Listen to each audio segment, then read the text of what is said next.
Já hrozně ráda vzpomínám na Vánoce, když jsem byla malá. Takže se snažím ty Vánoce dělat každý rok jiný, ale něčím úplně stejný. Aby ty děti na to jednou vzpomínaly a mohly říct, jo, mamča dělala o Vánocích tohle. Jmenuji se Jitka a se svojí rodinou bydlím v rodném domě v městě Touškově. Jsem máma 2 dětí a manželka. Moje rodina vnímá Vánoce tak, že ji mají spojenou s mýma dekoracema.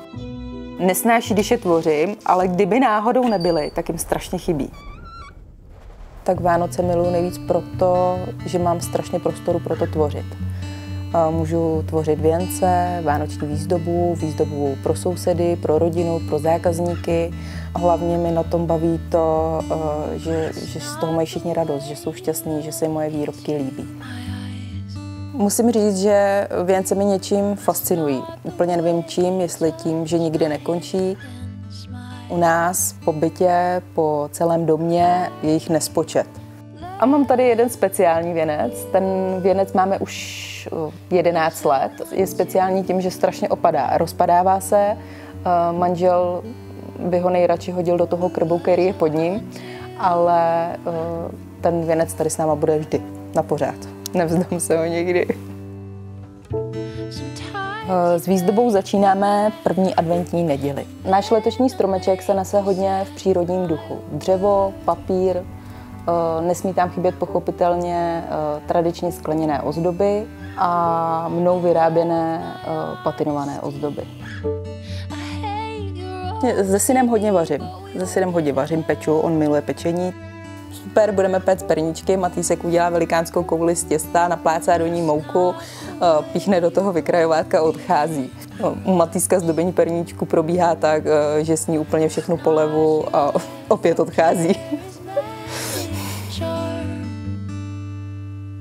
Tu útulnou atmosféru v našem domově tvořím přírodou. Větvičky, které najdu na procházce, v lese, na zahradě. Musím říct, že máme větvičky doma úplně všude. Máme větvičky nad postelí, větvičky na skříni, větvičky na garniži. Manžel s tím teda úplně v pohodě není, protože když ráno rozestýlá postel a ulomí mi další kousek větvičky, tak ví, že přijde sekec a ještě to musí uklízet. Jednou z našich nových tradic je to, že každý rok chystáme vánoční fotokoutek. Letošní nápad bylo staré auto, stará chatka, krb, lyže, stromeček a jenom odjet a být tam se svojí rodinou, příroda, ticho a nic. A přesně to my se snažíme přenést do těch fotek, aby si to každý na chvíli zažil, zkusil a pokaždý, když se na tu fotku podívá, tak aby to cítil, tu pohodu a ten klid. Ale řekla bych, že jako za poslední roky je to takový víc v klidu.